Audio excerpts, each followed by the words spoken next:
அதனால இந்த பட்ஜெட்ல வந்து கொஞ்சம் மாற்றங்களை எதிர்பார்க்கலாம். பட் வந்து அவங்களோட டிஸ்கிரிப்ஷன் வந்து குறைவா இருக்கிறதுனால தான் நான் சொல்றேன். அந்த இன்டீரியர் பட்ஜெட்ல என்ன சொன்னாங்களோ அதிலிருந்து பெரிதா மாற்றங்கள் இருக்காது. பட் ஒரு விஷயம் என்னன்னா, இப்ப 3 மாதத்துல வந்து நம்ம தேர்தலை சந்திக்க வேண்டியிருக்கு. மாநில அளவிலான ஒரு சில மாநிலங்களில் தேர்தலை சந்திக்க வேண்டி இருக்கிறதுனால நிதியமைச்சர் வந்து நிறைய அறிவிப்புகளை வெளியிடலாம்.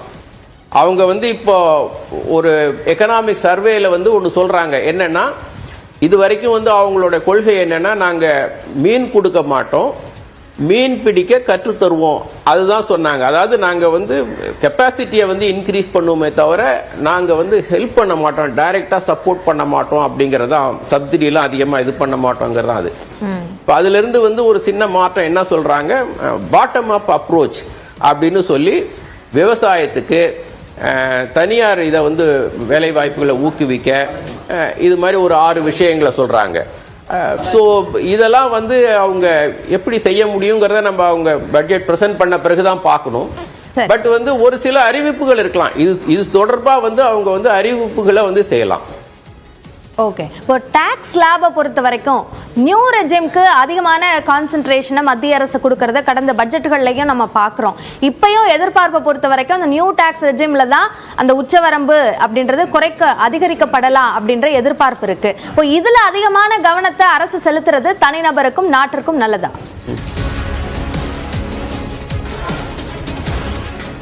இல்லைங்க. அதாவது இதுல வந்து ஏற்கனவே வந்து இப்ப இன்னைக்கு சர்வே, எக்கனாமிக் சர்வேல வந்ததுன்னா 100 ரூபாயில வந்து 18.18 ரூபாயோ வந்து நம்ம வந்து தனியார் வருமான வரியிலிருந்து கிடைக்குது. கார்பரேட் வரி வந்து 16 ரூபாய் என்னமோ கிடைக்குது. தனியார் வந்து வருமான வரி மட்டும் பே பண்ணல. ஜிஎஸ்டி பாத்தீங்கன்னா அது வந்து ஒரு 17.5 என்னமோ இருக்குது 100 ரூபாயில.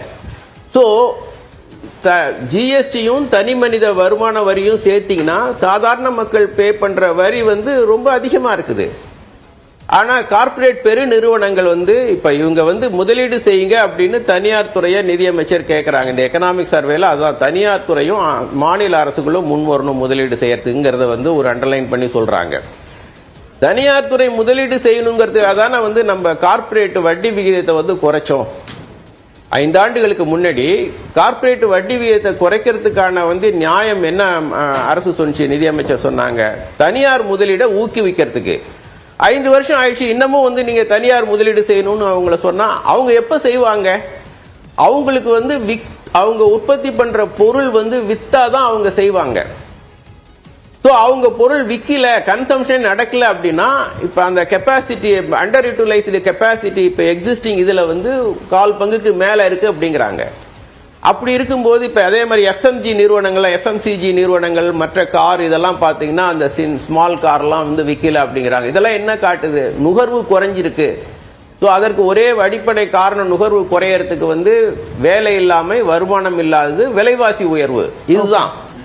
இப்படி இருக்கிற சூழல்ல தனியார் வந்து தானா எப்ப வந்து முதலீடு செய்வாங்கன்னா அவங்களுக்கு லாபம் கிடைக்கும், அவங்க பொருள்களை விற்க முடியும்னா அவங்க செய்வாங்க. அப்படி உள்ள சூழல்ல அவங்க நுகர்வு குறைஞ்சி விற்க முடியாத சூழல்ல அவங்களுக்கு கொடுத்த கன்செஷன் வந்து எந்த பலனும் இல்லாம ஆயிடுச்சு இல்ல. அதை வந்து திருத்தி அமைக்கலாம். Okay, so future and options அப்படின்னு சொல்லப்படக்கூடிய வகையிலான முதலீடுகளில் நிறைய தனிநபர்கள் இப்போ அதிகமாக செய்கிறத பார்க்க முடியுது.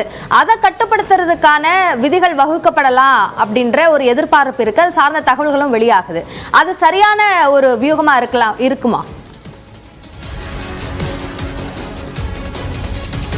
இல்ல, அதை வந்து அது அவசியம். அதாவது செபி வந்து சொல்லி இருக்குது, ஃபியூச்சர் அண்ட் ஆப்ஷன்ஸ்ல வந்து ரீட்டைல் இன்வெஸ்டர்ஸ் வந்து நிறைய போய் அதுல வந்து வெரி ஹை ரிஸ்க் இருக்குது. அப்படி இருக்கும்போது அவங்களோட முதலீடு வந்து அதிகமா இருக்கு அப்படிங்கிறாங்க. அதே மாதிரி ஆர்பிஐயும் வந்து இந்த ஒரு கன்சர்னை வந்து பிளாக் ஆஃப் பண்ணிருக்காங்க.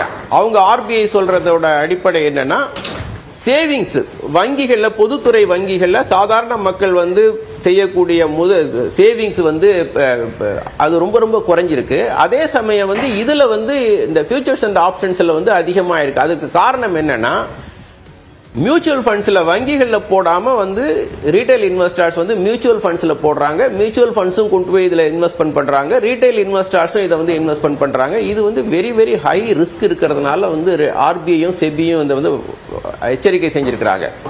ஆனா பட்ஜெட்ல அது சம்பந்தமா ஏதாவது வந்து நீங்க நடவடிக்கை எடுத்தீங்கன்னா அது வந்து இன்னைக்கு பங்கு சந்தையை வந்து சீரியஸா பாதிக்கும். வெள்ளிக்கிழமையே பங்கு சந்தை வந்து கரெக்டா இருந்துச்சு. ஸோ வந்து நேற்று வந்து அது ஒரு மாதிரி அப்படியே இதாக இருந்தது, பெரிய மாற்றம் இல்லாமல். இன்னைக்கு அது மாதிரி அறிவிப்புகள் வந்ததுன்னா அதை வந்து பாதிக்கும். அதை வந்து பின்னாடி கூட செய்யலாம், இன்னைக்கு பட்ஜெட்டில் செய்யணுங்கிற அவசியம் இல்லை. அதை வந்து பின்னாடி நிறைய அறிவிப்புகள் வந்து பட்ஜெட்டுக்கு வெளியே வந்து செய்யப்படுது, அது மாதிரி விஷயங்களை வந்து செய்யலாம். ஓகே. ஸோ இறுதியாக ஒரு கேள்வி, மாநிலங்களுக்கான நிதி பகிர்வை பொறுத்த வரைக்கும் அதுல பாரபட்சம் இருக்கு அப்படின்ற புகார்களை எதிர்க்கட்சிகள் ஒரு பக்கம் முன்வைக்கிறாங்க. அதற்கு அடிப்படையான காரணம் பினான்ஸ் கமிஷன் வகுத்திருக்கக்கூடிய அந்த ஃபார்முலா தான் அப்படின்னு சொல்லப்படுது. ஸோ அதுல மாற்றம் அப்படின்ற முடிவை வந்து பட்ஜெட்ல பொதுவா எடுப்பாங்களா? அது சார்ந்த முடிவுகள் எடுக்க வேண்டியது எந்த அளவுக்கு அவசியமா இருக்குன்னு நினைக்கிறீங்க? இல்லைங்க, ஃபைனான்ஸ் கமிஷன் ரெக்கமெண்டேஷன் வந்து அதில் உள்ள பிரச்சனைகள் தனி. இப்போ ஃபைனான்ஸ் கமிஷன் வந்து 42% 42% வந்து சொல்லியிருக்கிறாங்க மாநிலங்களுக்கு பிரித்து கொடுக்கணும்னு. ஆனால் ஒன்றிய அரசினுடைய அந்த மொத்த வரி வருவாயில் கிராஸ் டாக்ஸ் ரெவென்யூவில் மாநிலங்களுக்கு கிடைக்கிறது வந்து வெறும் 32% தான். ஸோ 10% கிட்டத்தட்ட வந்து செஸ்ஸாகவும் சர்சார்ஜாகவும் வந்து ஒன்றிய அரசு எடுத்துக்குது. ஸோ 14வது நிதிக்குழு 10% அதிகமாக கூட்டி கொடுத்தாலும் அது வந்து இந்த அரசு வந்து அதை வந்து 13வது நிதிக்குழுவோட அளவுக்கு 32%க்கு கொண்டு போய் வச்சுட்டாங்க. ஸோ மாநிலங்களுக்கு அது வந்து மிகப்பெரிய இழப்பு. அது இல்லாமல் பட்ஜெட்டில் வந்து இது மாதிரி விஷயங்கள் இப்போ இன்னைக்கு உள்ள பிரச்சனை என்னன்னா, அவர் ஆந்திர பிரதேஷ் முதல்வரும் பீகார் முதல்வரும் வந்து அவர்களுக்கு தனியாக வந்து நிதி ஒதுக்கீடு வேணும் அப்படின்னு கேட்குறாங்க.